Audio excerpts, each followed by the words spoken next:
has chicken pox. Oh. So we send him our best regards, and he usually runs these seminars. Tremendous pleasure to have Carl here. I owe a lot to Carl. He has made most of my first books readable. He edited for my second book a couple of my original books. And if they are readable, it's only thanks to Carl. Carl was the editor of the editor-in-chief of the Jerusalem Post. And in the United States, he has done work for the American Jewish Committee, for the Federations, and I was very glad when he told me that he's working on a curriculum on Hasbara for Israel, and asked him to test it on you. So I'm sure your reactions will be very helpful for him to improve it. Carl, it's all yours. Thank you, Manfred. It's great to be here. It's a pleasure.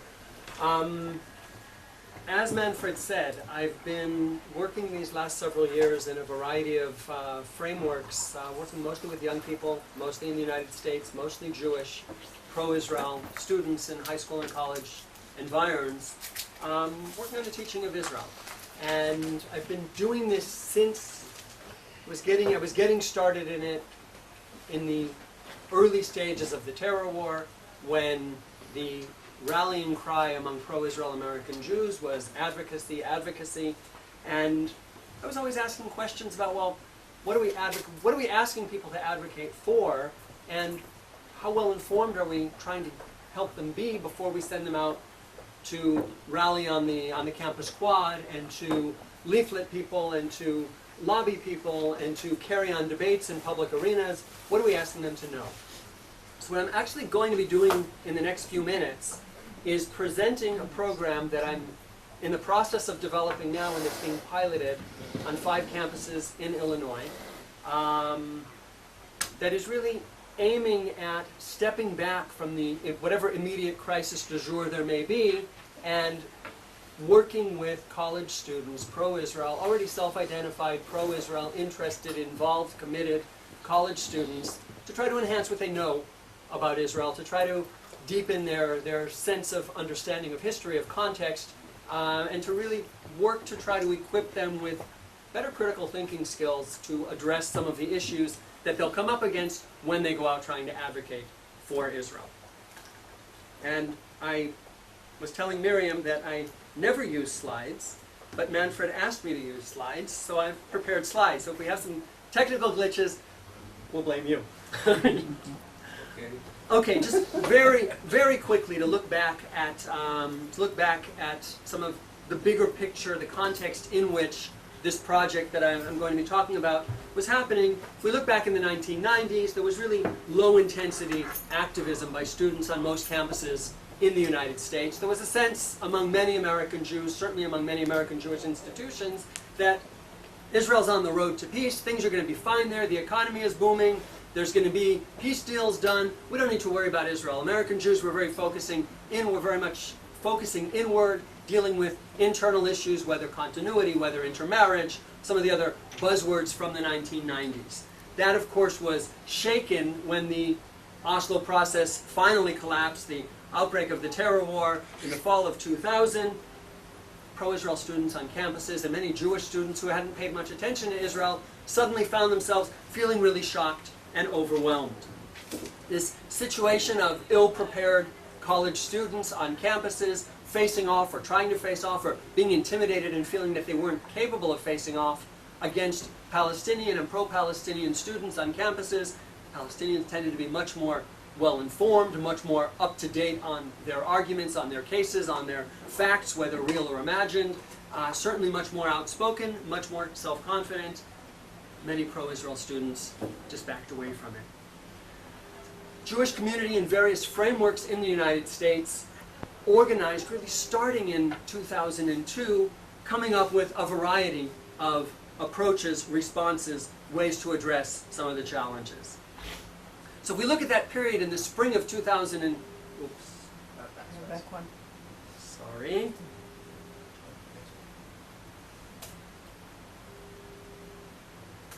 Okay, there we go. Sorry.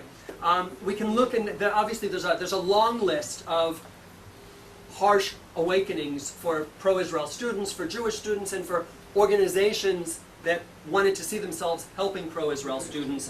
When former Prime Minister Netanyahu was prevented from speaking at Concordia University in Toronto, Montreal. I'm sorry, in Montreal, I'm reading, that's my problem, excuse me.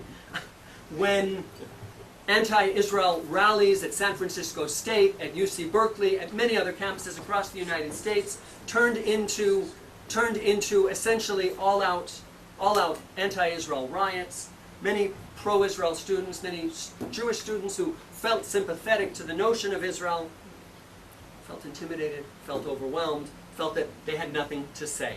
So many organizations and many entities said, we need to do something about this. Among the established institutions, Hillel, AIPAC, and there were many others also saying we need to focus more on Israel on campus. We need to provide support for pro-Israel students who want to be active on behalf of Israel. A variety of new organizations, startups appeared 2001, 2002, 2003.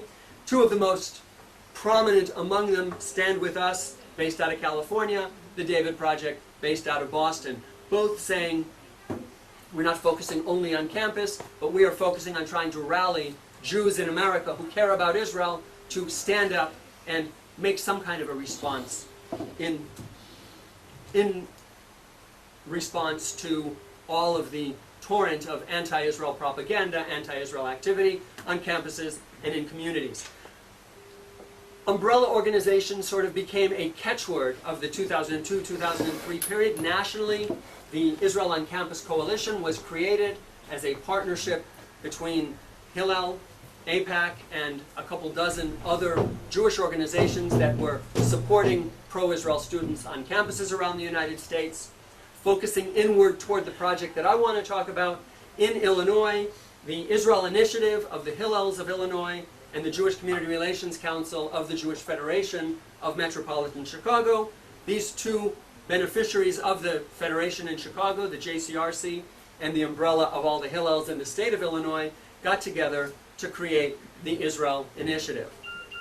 All of these umbrella organizations sought to provide support, really in as much as possible, a one-stop shop kind of way for pro-Israel students, trying to help them enhance Israel advocacy efforts on campus, trying to help raise and increase awareness about Israel among the general student body, and try to stress positive messages coming out of Israel. Focusing in on the Illinois Israel Initiative, was funded with direct funding from several major donors to the Federation in Chicago, who were particularly concerned about what they saw as a losing battle on campuses all around the state of Illinois. Their goal was really to support and to enhance pro-Israel efforts on university campuses in the state of Illinois, to strengthen Israel's standing among Jewish students, and to reach out to, not themselves, but to help pro-Israel Jewish students reach out to non-Jewish students with more positive messages about Israel. In the course of really the first 5 years of the Israel Initiative's existence, there was a major effort to coordinate Israel advocacy activities at campuses around Chicago and throughout the state of Illinois, to work with existing Hillel staff, to work with other campus Jewish organizations. They provide direct funding to many pro-Israel groups sponsoring activities, whether it's a concert, whether it's a rally, whether it's an educational seminar at universities throughout the state. And they funded students to serve as part-time Israel interns on all of the campuses around the state. Those Israel interns were entrusted with running some of these Israel advocacy programs, with coordinating, with really being the point person on the ground at each school. The schools that were most actively involved in this Israel Initiative, the University of Illinois at Urbana-Champaign, where there are approximately 3,000 Jewish students in downstate Illinois, Northwestern University, the University of Chicago, University of Illinois at Chicago, Loyola University, DePaul University, and other schools throughout the state with smaller Jewish or pro-Israel communities.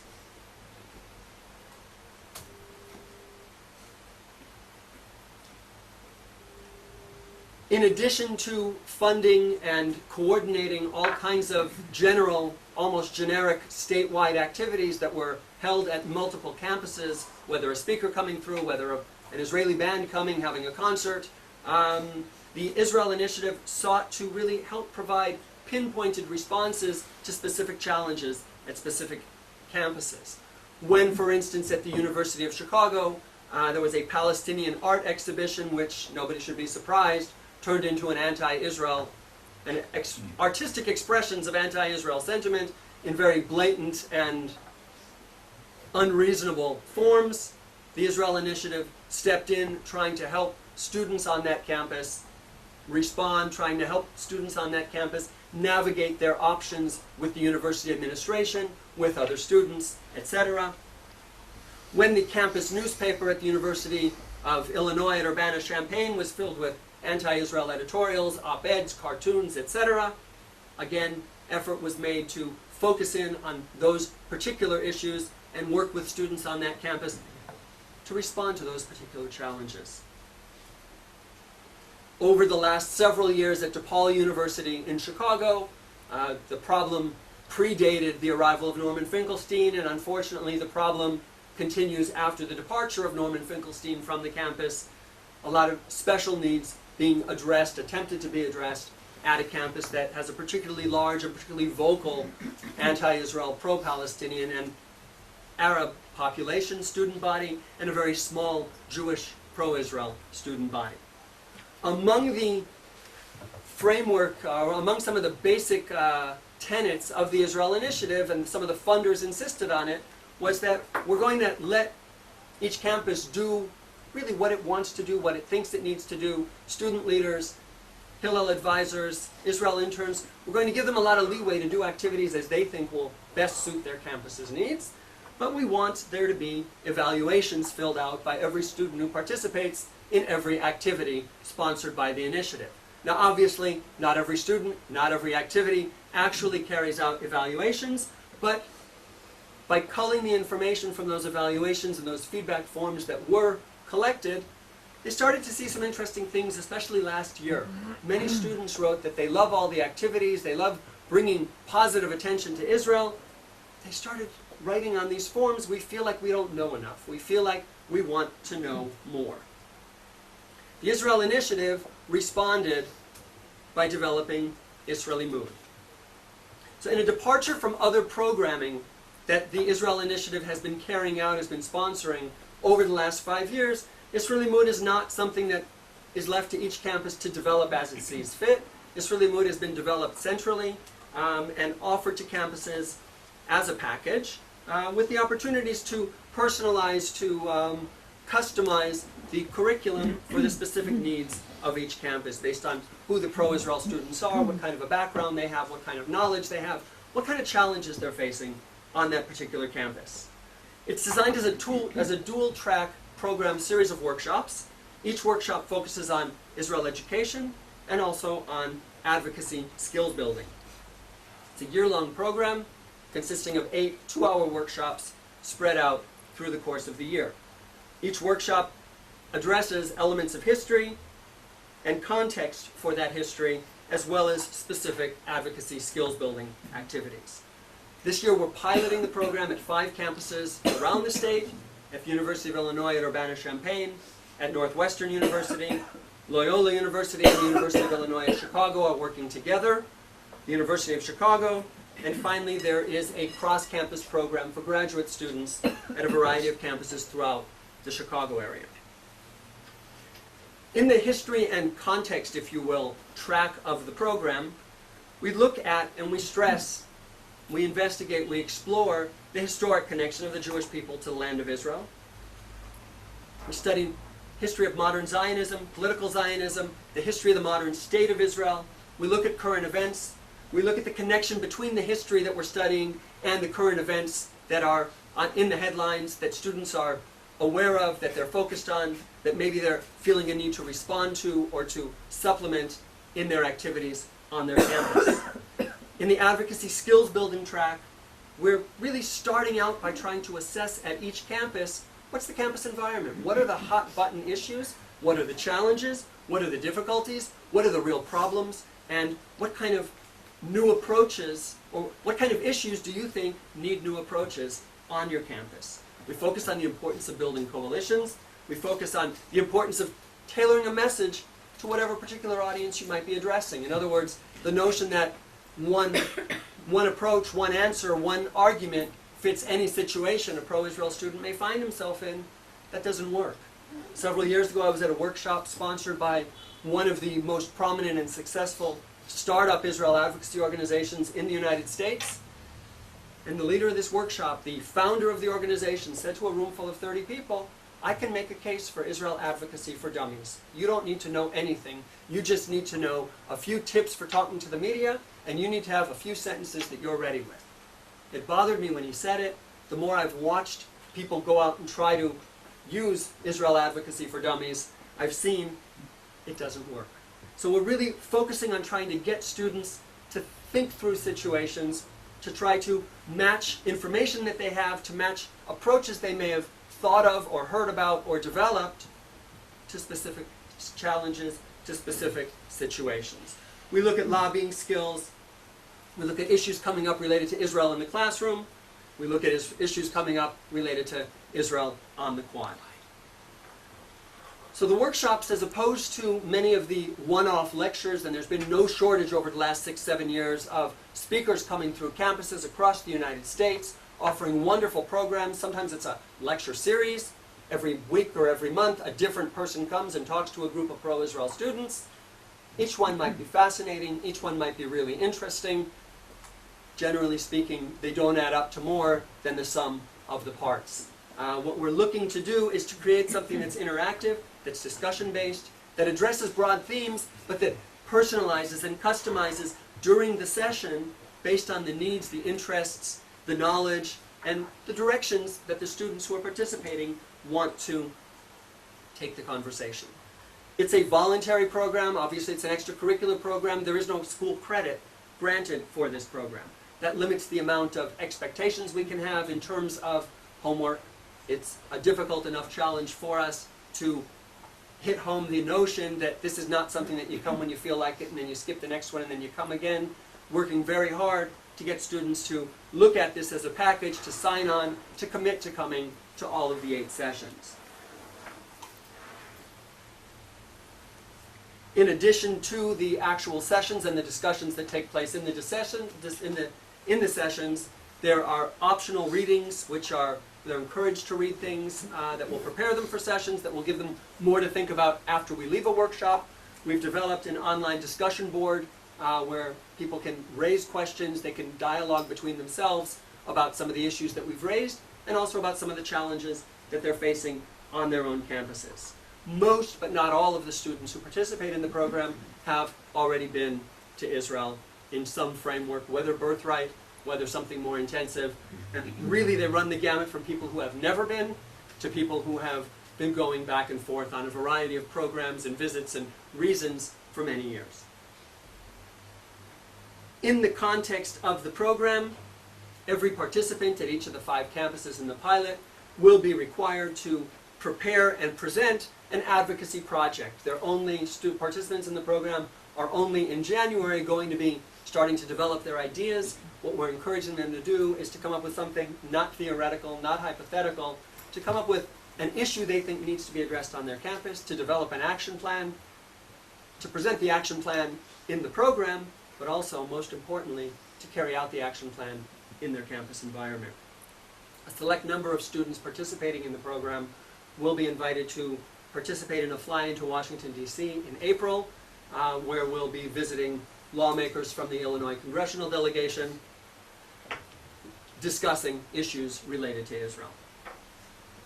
The goals of the program. We're seeking to enhance the depth and the understanding of Israel's history and the reality of present-day Israel. We're seeking to encourage students to take leadership roles in the pro-Israel community, in their campus, and wherever they may go after college.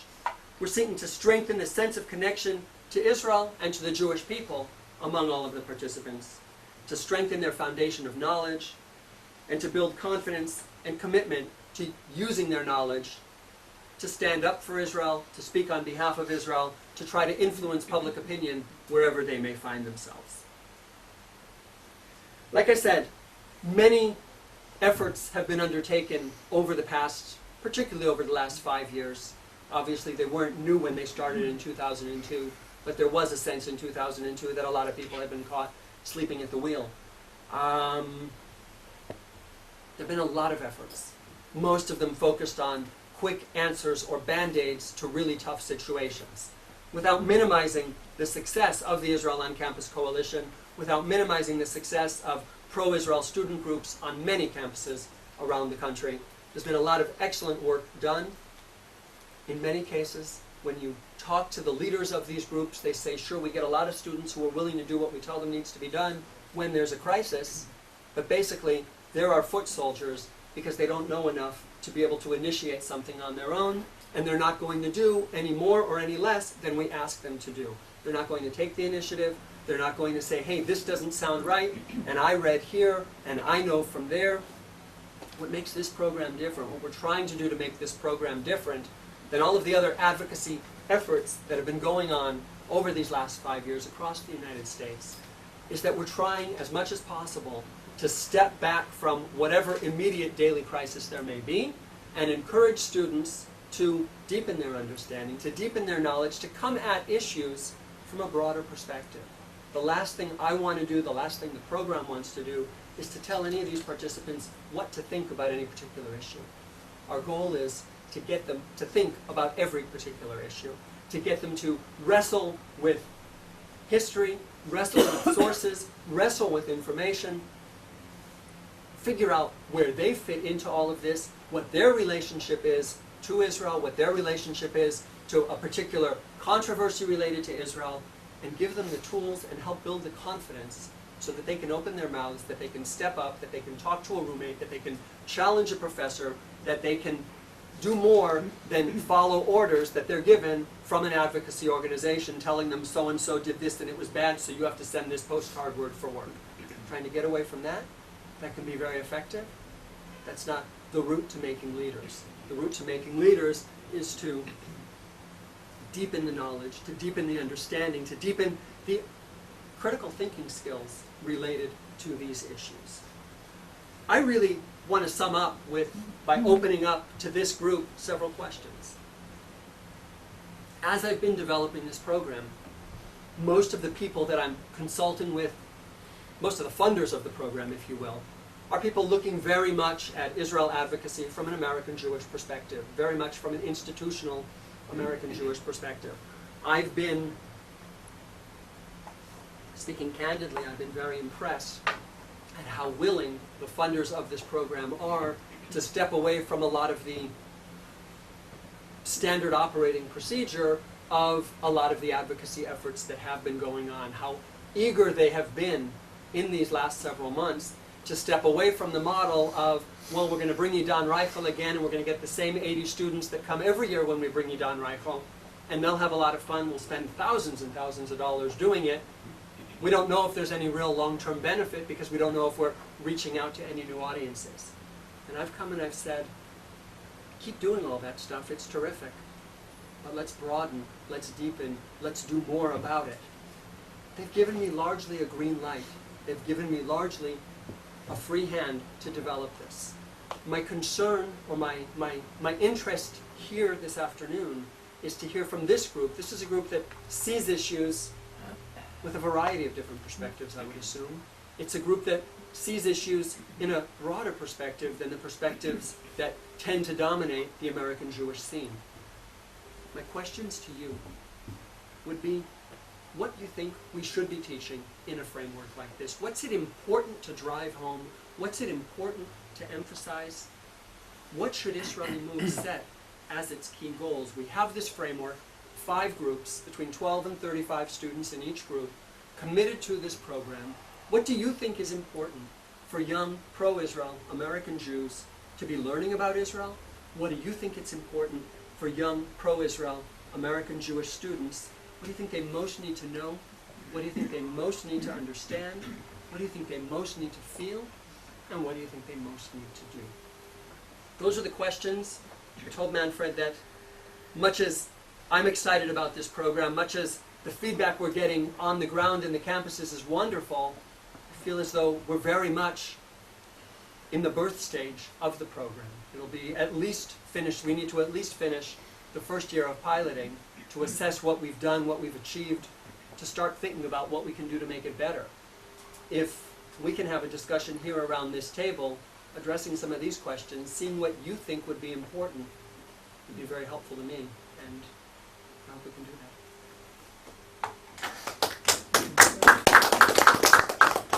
Ashley, then Hannah Givon, then Yusuf, then Andre. Okay. Michael. Easy.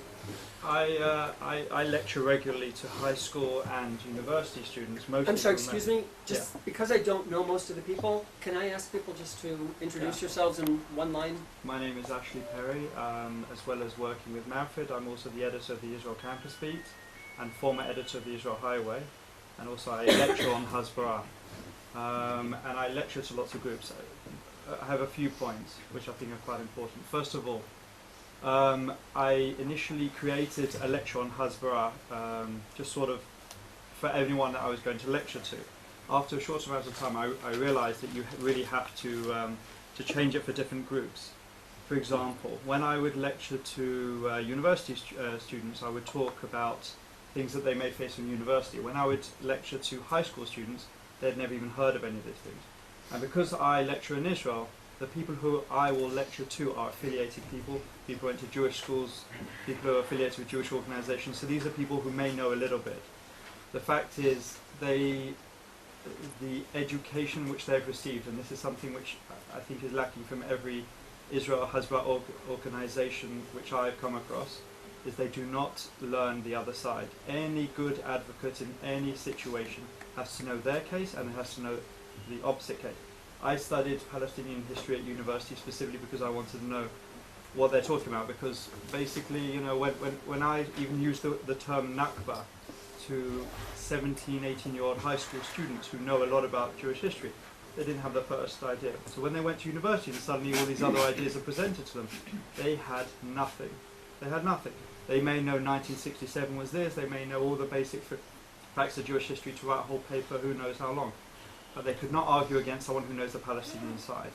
And I think perhaps an organisation like yours should take even a step back and prepare people at high school level, because I think when the high school student who is very proud pro-Israel, very proud Jew gets to university, and suddenly there's people who they would never have met before who will start talking about Nakba, start talking about what happened in 1967, what happened in 73, what happened in all these, very different to how they learnt it. They shy away from it. I feel a lot of people will shy away from it because they've never heard of such things. They've never heard of Israel being talked about in such parameters. And there's a fear, and sometimes a lot of people, and these are the affiliated ones, I'm not even talking about the unaffiliated, the affiliators will then shy away because they're woefully unprepared. Okay, so those are my two major points. Just on a tactic of Hasbara, I think one that I always teach, because I only have an hour and a half with the students when I teach them. I say one tactic where you don't even know how to, you don't even have to know so much, is make your opponent state their case. And I find, and a lot of people have actually written back to me and said this works very well with a modicum of information, where you just basically, they'll come out and say Israel is an apartheid state. So you say, okay, explain how Israel is an apartheid state, and they'll say, well, it's a state which doesn't give equal rights to its citizens. So you say, can you tell me exactly which right? And maybe they'll know something, so you can tell me exactly. And you push them further back until they don't even have the knowledge to back up their original statement.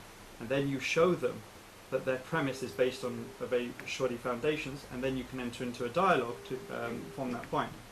And I feel that's something which you don't need to know. You know, you don't need to have a lot of information, and that's something which can only work in a one-on-one setting, granted. But that's just a tactic which I found very useful for. I've even used this tactic with journalists, you know, very worldly journalists who have come through. So it really can prove quite useful, because I think that 99.9% of the people out there that you will argue against from all different strata, I think you will find that they will not know the facts, the real base facts for the statements which they will make. Absolutely, so, and also 99% of the people that you'll find, of the people that you'll lecture to or that I'll teach, 99% of the encounters that they'll have will be one-on-one encounters. And they won't, so many young activists have been groomed to view that letter to the editor in the New York Times as the prize, and they won't have it. What they'll have is an opportunity to talk to the student who sits next to them, or their fraternity brother, or whoever else it might be. These are the kind of encounters in which we can help students battle the biggest enemy, which is apathy. The overwhelming majority of people any of the people that I work with, and I assume the people that you work with, the overwhelming majority of people they'll encounter are not rabid anti-Israel activists. They're people who have never paid any attention, don't particularly care, believe whatever the last thing they heard is, if they heard it at all. And you can have much greater effect if you work on trying to reach those people. Some of the ways that you're suggesting are terrific. Hannah Dudom. I remember Stand With Us. I lived in Los Angeles and I was one of the first members of the organization and still in touch with them. There's good one of the things I would suggest is that there be good contact between your group and people in Israel. For example, just the other day, the Women in Black had a national rally here, and Stand With Us. I emailed Roz Rothstein, who sent me pictures which we had blown up and made into posters. And Stand With Us is funding those 12 posters that we had.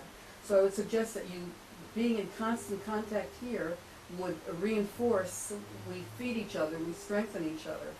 I just want to throw a couple of different things out. I wondered what if you exchange information with other groups like Stand With Us, so you're not duplicating, because they have a very oiled group going. A suggestion would be that, and if you have a Federation newspaper, I realize that as an educator, I was a teacher for many years, as Ashley said, high school kids come into, they're the ones who need to start learning about things. Very important to give them